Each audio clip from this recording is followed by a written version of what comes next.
Pembahasan tentang 2, 3, dan 4, kemudian nanti setelahnya fa in khiftum alla ta'dilu, ini ayat 3 ini kalau Imam Qurtubi ada 14 poin ya Bu. Waktunya tinggal 10 menit. Fa in khiftum alla ta'dilu, kalau kalian takut tidak adil, fa wahidah, maka satu saja. Au ma malakat aymanukum, atau budak-budak kalian. Saya ingin, ini dirahmati Allah, mendudukkan ayat ini sesuai dengan kemuliaannya. Dan saya juga lagi-lagi sedih sekali, luar biasa, ketika ada orang membahas ayat dengan jalan menertawakannya. Karena menertawakan ayat itu bisa mengejek ayat. Mengejek ayat itu kafir.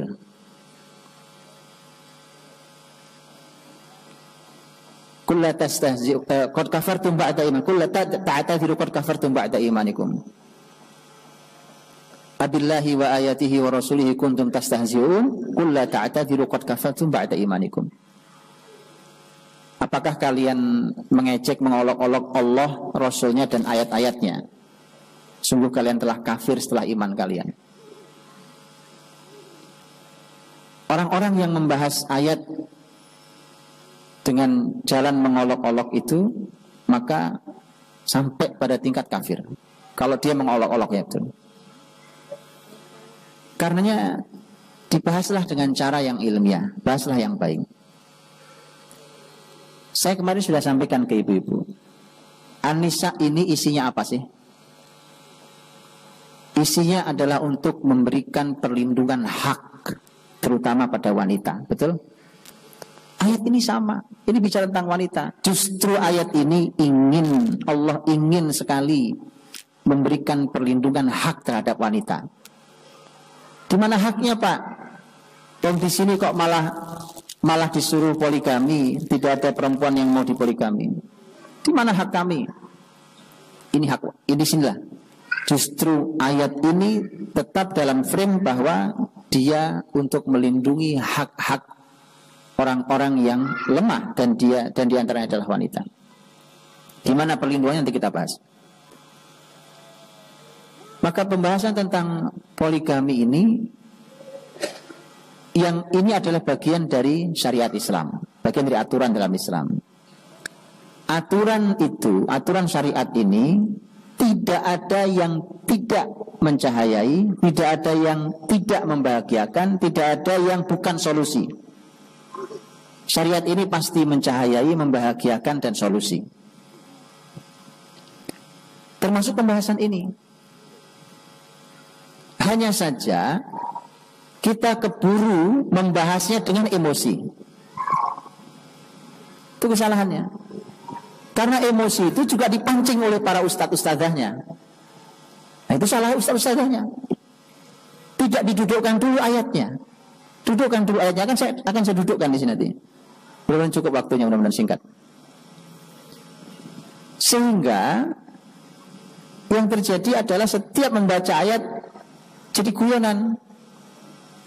Cuma jadi guyonan, jadi bercanda aja. Ya, sekarang tidak hati-hati dengan itu semua. 2, 3, 4, kalau tidak bisa adil maka 1. Pahami dengan baik ayat ini. Dan poligami itu bukan pertama kali, itu tidak dimulainya dari syariat Nabi Muhammad. Nabi-nabi sebelumnya juga sama. Nabi-nabi sebelumnya juga begitu. Dan itu diakui oleh Injil sendiri. Jadi kenapa kalau bicara tentang poligami cuma Islam yang dituduh hari ini? Betul kan? Itu, dan sayangnya musliminnya juga sama, terbawa emosi itu sama. Enggak cerdasnya juga sama. Padahal itu jebakan dari orang-orang kafir. Tanyakan kepada Injil hari ini yang dipakai oleh orang Kristen. Berapa istrinya Nabi Sulaiman? Solomon. Mereka bilang Solomon. Berapa istrinya? Berapa istrinya David? Berapa istrinya? Kenapa Nabi Muhammad? Nabi Muhammad cuma 11 istrinya. Bandingkan dengan Nabi Sulaiman, berapa istrinya? Kenapa muslimin tiba-tiba tidak cerdas? Dan kemudian ridho tertuduh, akhirnya dia tuduh sendiri agamanya sendiri.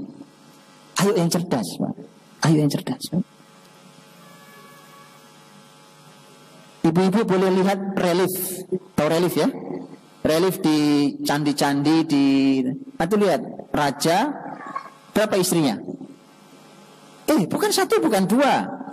Ini istrinya Pak, ada sekian. Ini selir ini. Raja-raja juga sama. Jadi bukan hanya syariat Islam ini yang bicara itu. Bahkan sampai di negeri ini bukan? Sampai di negeri ini. Raja bahkan bukan cuma punya istri, tapi punya selir. Tahu selir? Iya. Kalau yang saya pahami, selir bukan istri. Yang saya pahami, wallahu alam. Apakah dia budak? Wallahu alam, saya juga tidak tahu. Jadi mohon itu dulu, pahami dulu bahwa kenapa kemudian muslimin menjadi sempit dengan syariat ini. Dia itu sejak, bahkan di kitab suci lain juga tertulis, tercatat. Bahkan di dalam budaya, dalam bangsa, dalam suku juga sangat biasa. Sangat biasa. Ketika Islam hadir ini pasti karena ada dalam surat An-Nisa, Islam sedang ingin melindungi perempuan. Di mana letak perlindungannya?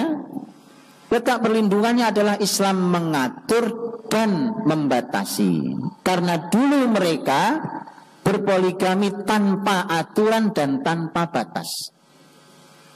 Hanya Islam yang memberikan aturan ini, diatur dan dibatasi. Itu perlindungan yang luar biasa buat wanita. Terus kenapa nggak satu aja Pak? Kalau perlindungan sekalian kan maksimal satu saja. Hadirin dirahmati Allah. Kalau itu jawabannya banyak. Bumi ini Allah yang ciptakan, Allah lebih tahu tentang bumi ini dan perputarannya. Allah yang ciptakan laki dan perempuan, Allah lebih tahu tentang laki dan perempuan. Perempuan itu Allah ciptakan. Bahkan ini ada penelitiannya di Inggris, Bang. Ada penelitiannya.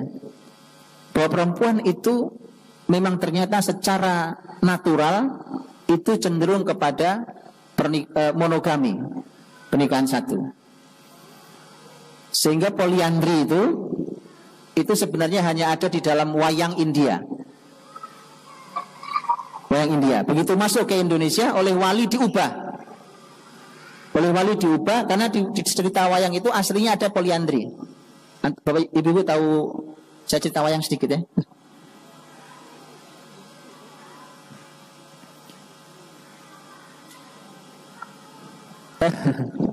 Jadi kisah pernikahan poliandri, bahwa satu perempuan nikah dengan 5 laki-laki, itu kisah wayang India. Begitu masuk ke Nusantara ini oleh para wali kan diubah, sehingga akhirnya dia tidak lagi istri 5 orang, tetapi istri 1 orang yang paling tua, karena tidak sesuai dengan Islam. Dan secara fitrah memang tidak mungkin, secara fitrah karena wanita itu yang menampungnya, karena dia yang punya rahim. Laki-laki yang mengirimkan dan perempuan yang menampungnya itu, maka ini satu rahimnya.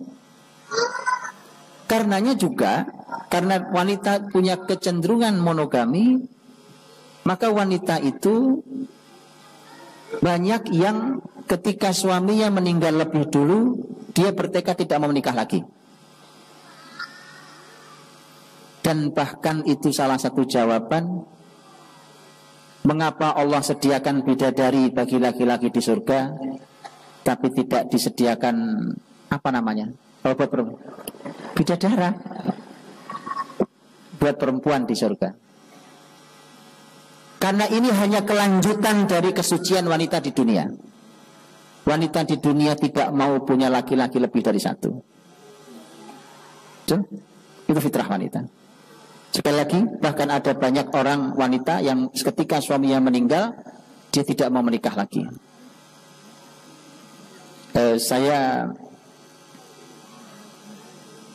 Kalau ibu-ibu baca kisah istrinya Abu Darda radhiyallahu anhu, kan Abu Darda radhiyallahu anhu, Abu Darda mau meninggal, dia pesan ke istrinya, kalau aku mati kau jangan nikah lagi. Kata istrinya, ya. Kemudian istrinya berkata, ya Allah, aku lamar Abu Darda di surgamu. Ya, karena wanita akan bersama suaminya yang terakhir di surga nanti. Suami yang terakhir. Makanya dia siap untuk itu. Saya baca biografinya yang banyak menulis tentang wanita, Dr. Aisyah Abdurrahman bintu Syati, ya? Dr. Aisyah Abdurrahman bintu Syati yang nulis Sayyidat Baiti Nubuwah, apa bahasa Indonesianya apa judulnya? Para wanita di keluarga Nabi itu, ya. Itu seorang dokter, beliau dulu mahasiswi dinikahi sama dosennya sebagai istri kedua. Begitu sang suami meninggal, kemudian dia tidak mau nikah lagi. Aisyah ini, Dr. Aisyah, dalam setahu saya beliau tidak menikah lagi, dan beliau mengatakan, sesungguhnya waktu tersisa yang saya miliki, saya anggap hanya sebuah jembatan dan titian untuk mengantarkan saya pada orang yang saya cintai kelak. Paham maksudnya? Atau nggak paham? Iya. Itu sehingga beliau tidak menikah lagi. Dan di surga itu hanya kelanjutan saja, Pak. Hanya kelanjutan atas kesucian itu. Sehingga dia cukup dengan satu laki-laki. Tetapi secara natural, dan ini bukan, bahkan ini penelitian dari saya bilang, secara natural laki-laki itu memang dia poligami naturalnya. Walaupun nanti dalam pembahasannya ulama beda pendapat. Lihat ayatnya yang mengatakan nikahilah wanita yang kamu sukai 1, 2, 3, 4. Kalau kalian takut tidak adil maka 1 saja. Ulama bertanya, sebenarnya hukum asalnya 1 atau poligami? Ngerti hukum asal, Bu? Hukum asal itu gini. Hukum asal itu, saya boleh minta waktu tambahan? Boleh. Hukum asal itu maksudnya gini. Kalau hukum asalnya pernikahan itu cuma dengan 1 perempuan, itu hukum asalnya, maka artinya menikah 2, 3, dan 4 itu ya hanya tambahan saja. Ya kalau mau nambah-nambah, kalau enggak juga enggak apa-apa. Itu kalau hukum asal 1. Tapi kalau hukum asal itu poligami, hukum asal pernikahan dengan perempuan itu poligami, maka artinya hukum asalnya lebih dari 1, 2 minimal, kemudian 3 dan 4. Tapi kalau ternyata memang tidak sanggup betul, berarti ada kekurangan pada kamu. Pada dirimu wahai laki-laki ada kekurangan. Nah kalau ada kekurangan begitu ya 1 saja. Karena kamu tidak bisa pakai hukum asal karena kamu punya kekurangan. Bisa tahu bedanya? Kalau hukum asalnya cuma 1, maka aslinya nikah itu cuma 1. Nambah itu cuma kalau perlu saja. Itu tambahan saja. Tapi kalau hukum asalnya poligami, sebenarnya harusnya kamu 2 minimal. Tapi karena kamu punya masalah, apapun itu kekurangannya, umpamanya, maka 1 saja. Itu karena kekurangan kamu. Ulama berbeda pendapat. Jadi sebenarnya hukum asalnya yang mana? Kalau hukum asalnya 2, berarti memang Allah hadirkan di diri laki-laki. Aslinya memang dia cenderung poligami 2, 3, 4. Kalau hukum asalnya 1, pasti secara fitrah laki-laki pasti dia lebih suka 1 dan tidak suka 2 dan 3 dan 4. Nah zaman begini sekarang ini, Bu, ibu-ibu, zaman sekarang ini, ketika mencoba menutup fitrah laki-laki, yang terjadi kerusakan.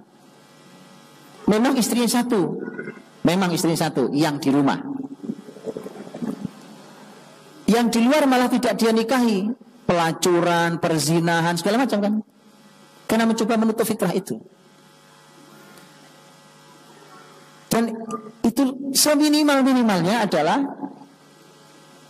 dengerinlah, ngupinglah bapak-bapak kalau lagi ngomong itu. Ya kan? Enggak jauh yang diomongin. Enggak jauh yang diomongin, ngomongin tentang poligami, istri nikah lagi, apa segala nikah lagi dengan istri yang lain, apa segala macam. Makanya 2, 3, dan 4 walaupun berbeda pendapat sekali lagi. Jadi sebenarnya asalnya mana? Apakah kata fa in khiftum alla ta'dilu fawahida? Kalau kalian takut tidak adil maka 1 saja. Apakah asli artinya sebenarnya 2, 3, dan 4? Tapi kalau takut ya turun, berarti pokok asalnya, hukum asalnya berarti poligami. Atau sebenarnya hukum asalnya adalah 1, hukum asalnya 1, ya kan? kalau kalian berani adil, maka kalian boleh 2, 3, dan 4. Di situ terjadi perbedaan pendapat ulama. Tapi, ada tapi, Bang.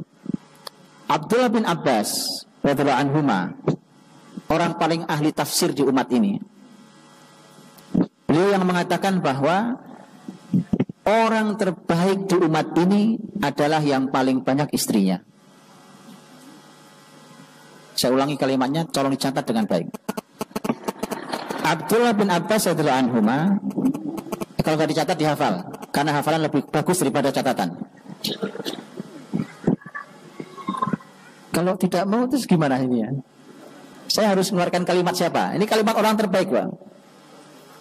Nah, Abdullah bin Abbas, kita bahas tafsir, beliau paling ahli dalam masalah tafsir. Orang terbaik di umat ini adalah yang paling banyak istrinya. Karena itu adalah Rasul SAW. Rasul istri paling banyak di antara semua sahabat. Dan itu orang terbaik. Sampai Abdullah bin Abbas mengukur kebaikan itu dengan jumlah istri. Hanya saja umat Muhammad dibatasi menjadi maksimal hanya 4. Jadi fankihu ma taba lakum minan nisa'i mathna wa thulatha wa ruba'. Ada poin tentang huruf ma yang menunjukkan kualitas wanita yang mau dinikahi. Ya. Kemudian pembahasan masna 2, wa thulatha wa ruba'. Masna itu bukan 2 arti sebenarnya. Karena kalau di terjemahan itu bunyinya mana? Terjemahan itu 2, 3 atau 4. Kalau secara bahasa tidak, lihatin. Masna 2, wa itu dan, sulasa dan 3, waruba dan 4. 2 dan 3 dan 4 jadi berapa? Ini kan 2. Kan bukan atau. Kalau atau itu au. Kalau au itu atau, Bu. Kalau au itu atau, tapi ini dan. Kalau dan itu digabung. Kalau atau itu milih 2 atau 3 atau 4. Paham? Tapi ini wa itu dan. 2, 3, 4 berapa kalau digabung? Jadi berapa yang diizinkan di umat ini? Ini fikih mana ini? Sesat semua ini jadinya.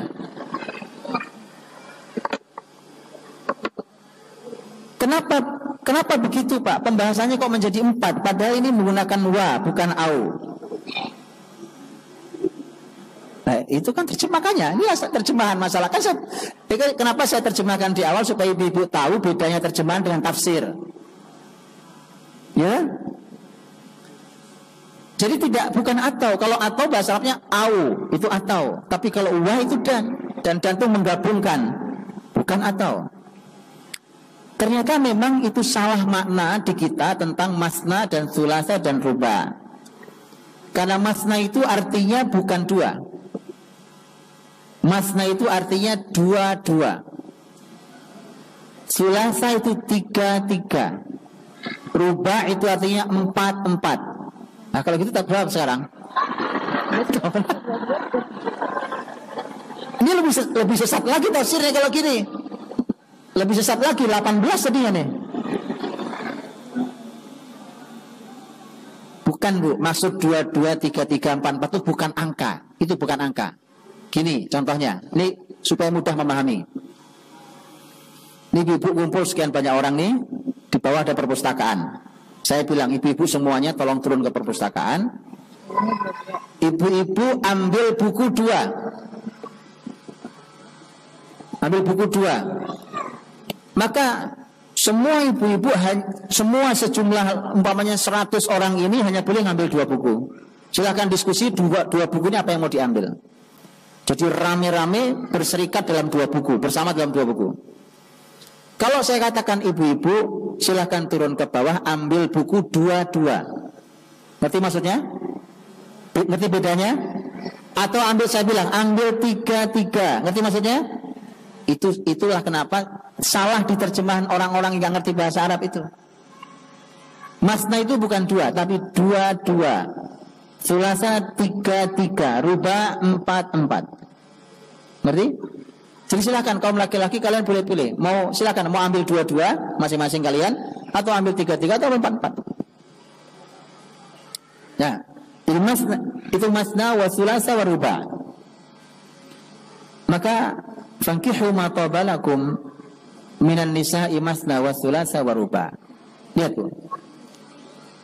Sayangnya juga pembahasan kita juga berhenti sampai wahidah. Fa in khiftum alla ta'dilu fa wahidah. Kalau kalian takut tidak bisa adil, maka nikahilah satu. Kenapa nggak dilanjutkan? Masih ada pembahasan. Au ma malakat aimanukum. Atau kalian boleh ambil budak-budak wanita kalian. Jangan nikah poligami, jadi jangan menikah lebih dari satu. Kalau karena kalian takut tidak adil, tapi silahkan nikah dengan satu istri, sisanya ambil dari budak-budak wanita. Lo podo wae, Bu. Makanya karena ngaji kita ini gak adil, Bu. Kita berhenti baca dari sampai di fawahidah, tidak dilanjutkan. Gitu kan? Aku baca ulang. Fawahidatan aw ma malakat aimanukum, baru berhenti. Baru berhenti. Maka kalau gitu kenapa Pak? Tapi kan orang takut tidak adil. Orang takut tidak adil, disuruh ngambil satu. Nah terus dia ngambil budak perempuan. Dia juga nggak bisa adil. Ya, karena hukum budak tidak sama dengan hukum wanita yang merdeka. Hukum wanita budak tidak ada syarat adil. Tidak ada syarat adil. Mereka tidak berhak terhadap malam tertentu. Mereka tidak berhak. Yang pasti hanya sang majikan harus memperlakukan dengan cara yang baik kepada budaknya.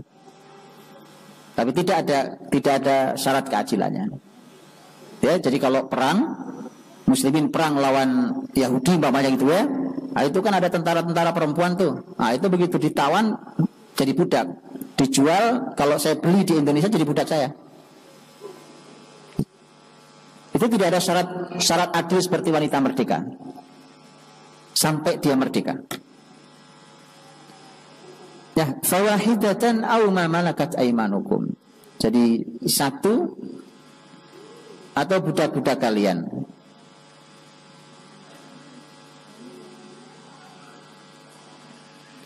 Ini dirahmati Allah Subhanahu wa taala. Kemudian satu lagi yang juga disayangkan, ayat ini dibenturkan dengan ayat 129.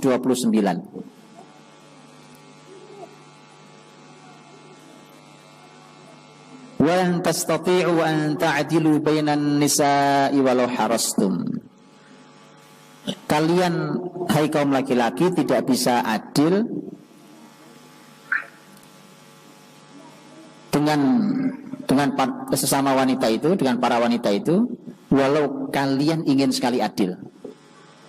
Nah, kalau gitu nggak bisa Pak nikah poligami, karena syarat poligami adil. Ternyata ada ayat yang mengatakan laki-laki tidak mungkin bisa adil. Saya mau nanya dulu, Bu. Saya itu nulis buku, Bu. Saya nulis buku. Di dalam tulisan buku saya itu ada bab-bab. Bab 1, bab 2, bab 3 ya. Masuk akal enggak? Saya Budi Azhari menulis buku dalam satu bab, yang di awal bab saya bilang boleh, di akhir bab saya bilang enggak boleh. Masuk akal? Itu manusia yang lemah. Bagaimana dengan Allah Subhanahu wa taala? Di surat yang sama, surat An-Nisa, di sana boleh nikah, di sini bilang enggak boleh nikah. Maka berarti bukan itu pemahamannya. Tapi saya sangat sayangkan juga, subhanallah, yang ngomong gini profesor Quran di Indonesia ini. Itu betulan. Dan itu disiarkan, bayangkan coba.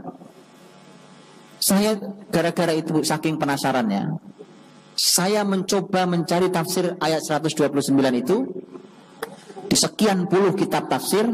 Saya buka sekian puluh kitab tafsir, sampai tafsir sesat saya buka. Ya, karena ada tafsir sesat. Ya, ada tafsir kelompok sesat. Ya. Itu sampai saya buka. Siapa tahu ini beliau ambil dari tafsir itu. Puluhan tafsir saya buka, Bu, untuk tahu ini ayat tafsirnya apa. Ternyata dari tafsir yang benar sampai tafsir yang sesat, tafsirnya sama untuk ayat ini. Saya bilang ini profesor lebih sesat daripada kelompok sesat untuk penafsiran ayat ini. Kenapa? Karena bicaranya pakai emosi, Bu. Tidak, ini ayat. Karena ternyata ayat ini, kalian kaum laki-laki tidak bisa adil itu ternyata dalam urusan hati. Karenanya Nabi Shallallahu Alaihi Wasallam orang yang paling adil itu. Karena Nabi yang mengatakan, kalau saya tidak bisa adil, terus siapa yang bisa adil? Karena orang paling adil di muka bumi Nabi SAW. Nabi SAW menyampaikan pernah berdoa, Allahumma la Nabi mengatakan bahwa ya Allah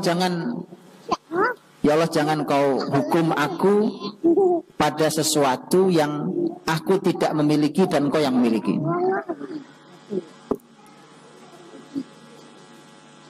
Itu adalah doa Nabi ketika Nabi berdoa tentang istri-istrinya. Karena yang dijelaskan oleh para ulama, maksud berdoa itu adalah urusan hati ini saya tidak kuasai ya Allah. Karena hati manusia itu inna qulubal ibadi baina asabi'ir rahman. Hati hamba itu ada di antara jari-jari Allah yang Maha Rahman. Sehingga hati kita ini tidak di tangan kita. Dia ada di tangan Allah SWT. Sehingga dengan itulah maka Nabi berdoa, ya Allah jangan kau hukum aku, ya. Allahumma hadhi qismati fala tu'akhidni bima la amlik wa tamlik. Ya Allah inilah pembagianku di antara istri-istriku, maka jangan kau hukum aku pada sesuatu yang tidak aku miliki tapi engkau yang miliki, yaitu hati.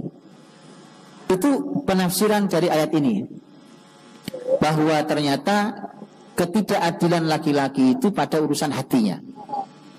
Tapi dalam urusan luarnya, begitu keluar, dia harus sama. Dia harus sama perlakuannya, pembagiannya, kebaikannya, secara keluar sama. Tapi kalau ditanya, maka ketika Nabi ditanya, istri-istrimu itu ya Rasulullah, mana yang paling kau cintai? Kata Nabi, Aisyah. Ada jawabannya, Aisyah. Jadi artinya itu Nabi bilang itu saya tidak sanggup, tidak sanggup. Itu urusan hati, dia hadir di hatinya. Baik. Au ma malakat aymanukum dzalika adna alla ta'ulu. Jadi kata Allah, kalau begitu maka kalian kalau takut tidak adil maka ambil satu atau budak-budak wanita kalian yang kalian miliki. Dzalika adna alla ta'ulu, itu membuat kalian lebih dekat alla ta'ulu untuk tidak berbuat zalim. Itu terjemahan pertama. Alla ta'ulu, kata ta'ulu itu artinya zalim. Karena kalau kamu tidak bisa adil, memaksakan nikah lebih dari satu, maka itu akan membuat kamu menjadi orang zalim. Itu satu. Tapi terjemahan kedua, dan yang menarik justru terjemahan kedua ini pendapatnya Imam Syafi'i diantaranya. Nah, ini yang menjadi perbincangan panjang di antara para ulama. Kok sekelas Imam Syafi'i yang ahli ilmu agama dan pakar dalam ilmu bahasa, malah beliau juga menafsirkan dengan tafsir yang kedua ini. Yang ini ditolak oleh banyak ulama. Sampai kemudian akhirnya sebagian ulama ada yang mengatakan nampaknya bisa jadi karena Asy-Syafi'i adalah ahli ilmu agama, ahli ilmu bahasa selain ahli ilmu agama, nampaknya bisa jadi ini adalah bahasa salah satu kaum yang tidak kita ketahui yang tahu Syafi'i. Itu alasan sebagian. Apa itu terjemahannya? Allah ta'ulu itu terjemahannya adalah agar kalian tidak punya banyak keluarga. Itu lebih dekat agar kalian tidak punya banyak keluarga. Itu terjemahan kedua. Kata ta'ulu dari kata iyal, artinya keluarga. Maksudnya adalah kalau kalian ambil satu atau dari karena atau budak-budak kalian, itu lebih baik supaya kalian tidak menzalimi, karena kalian memang tidak bisa adil. Tapi yang kedua terjemahannya adalah ambil saja satu itu karena kamu takut tidak adil dan juga budak-budak kalian, supaya kamu tidak punya banyak keluarga.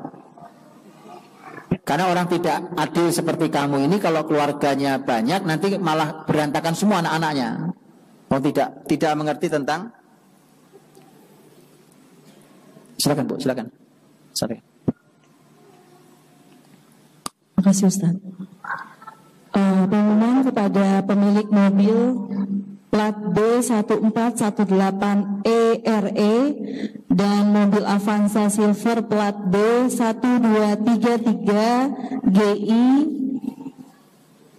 dan B1126BRL, mohon kiranya dipindahkan dulu mobilnya karena menghalangi jalan mobil yang lainnya. Terima kasih. Sekali lagi untuk mobil B1418ERE dan mobil B1126BRL. Terima kasih Ustaz. Baik, saya tutup tidak lama setelah ini kita tutup. Jadi tadi saya sudah katakan bahwa menurut sebagian kecil ahli ilmu bahwa kata Allah ta'ulu dzalika adna alla ta'ulu itu supaya kamu tidak punya banyak keluarga, nggak punya banyak keturunan. Karena orang tidak adil seperti kamu pun kalau saat itu bukan tidak adil ya, takut tidak adil. Nanti kalau banyak-banyak juga takutnya malah tidak terpenuhi keadilan kalian di keluarga kalian. Dan itu maknanya. Tapi kalau kalian orang yang baik, maka kaidah besarnya adalah umat ini diminta untuk memperbanyak keturunan. Nah, Ibu rahmati Allah, saya simpulkan dari perjalanan ayat yang ketiga ini, yaitu bahwa para ahli menyampaikan ayat tentang poligami ini bukan, para ahli mengatakan ini bukan perintah untuk berpoligami, tapi ini informasi syariat bahwa berpoligami itu bagian dari syariat. Jadi mohon dibedakan. Karena kalau perintah, kalau sifatnya perintah, walaupun bunyinya perintah, fankihu itu perintah, maka nikahilah.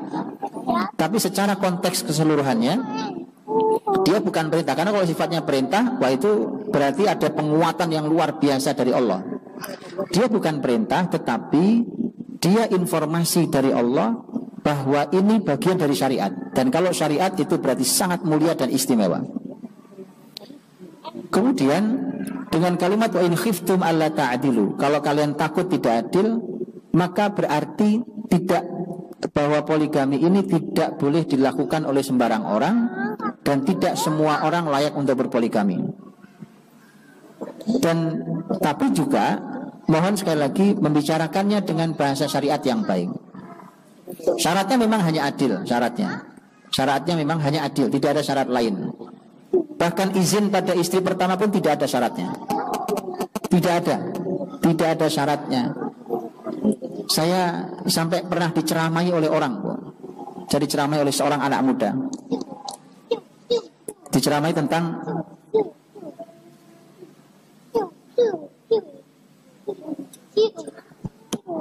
ini perempuannya tadi bukan?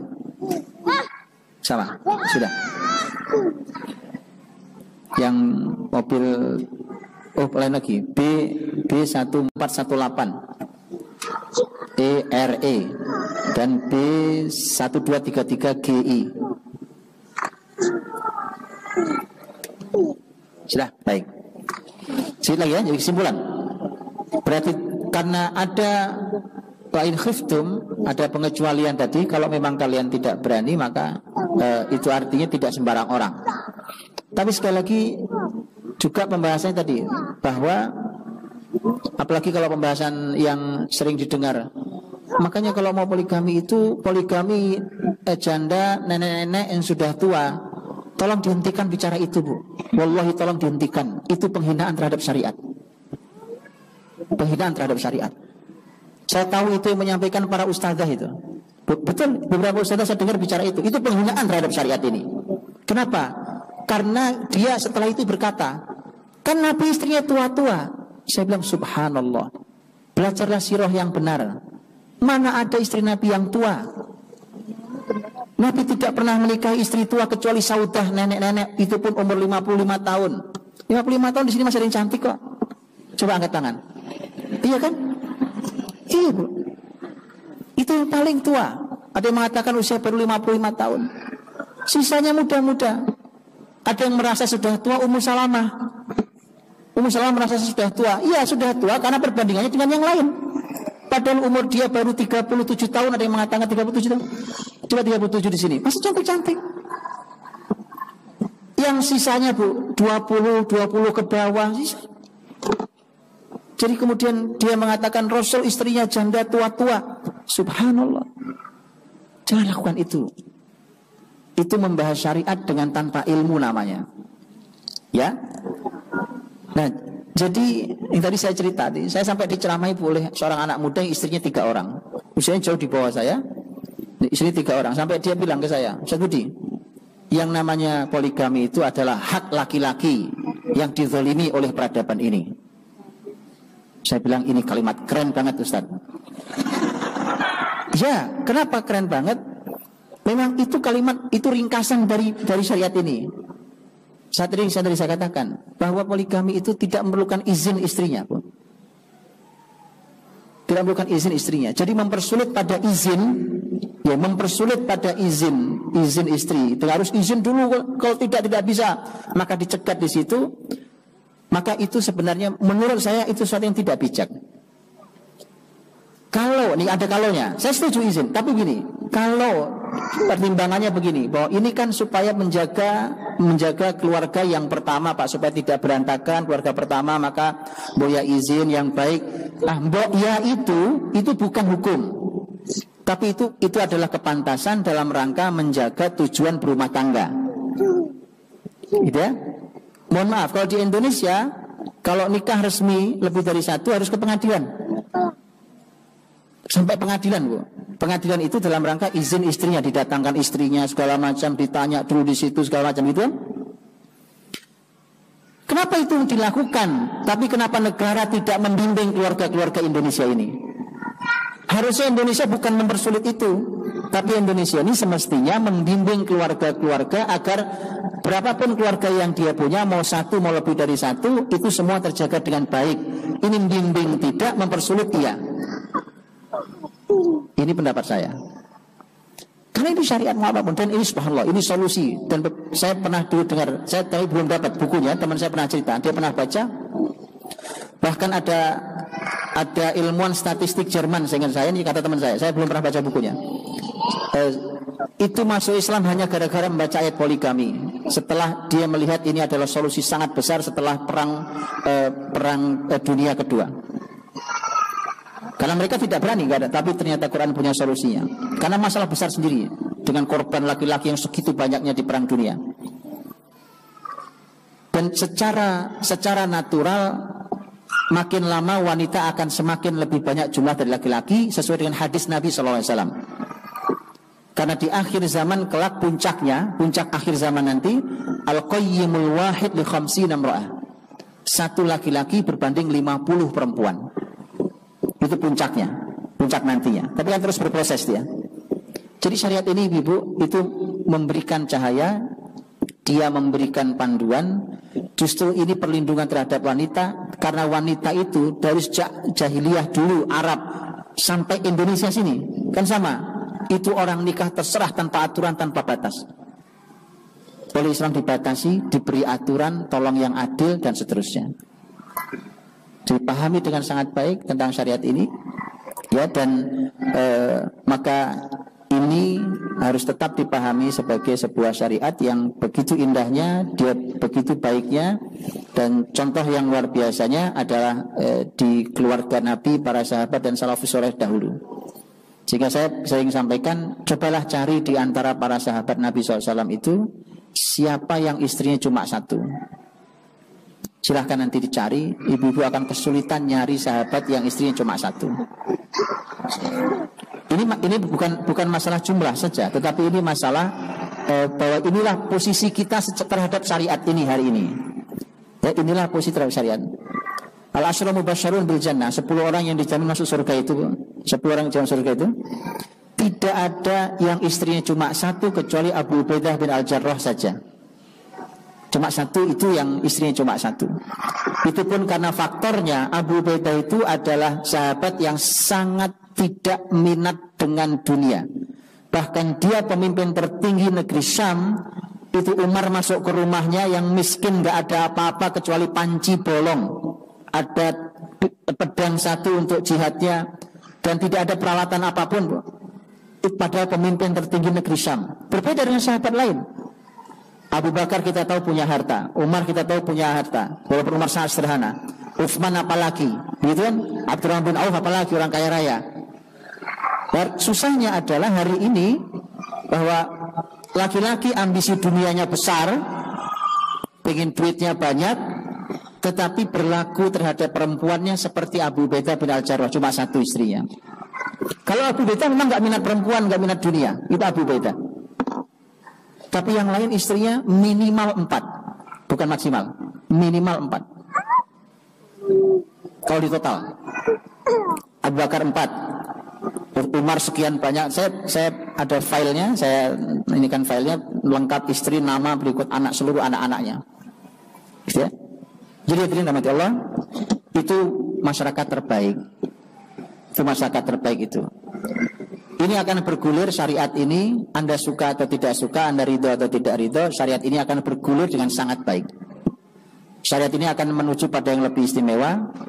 Dan karenanya kalau kita ingin anak-anak kita lebih baik, maka didik mereka kepada yang lebih baik. Dan syariat ini lebih baik.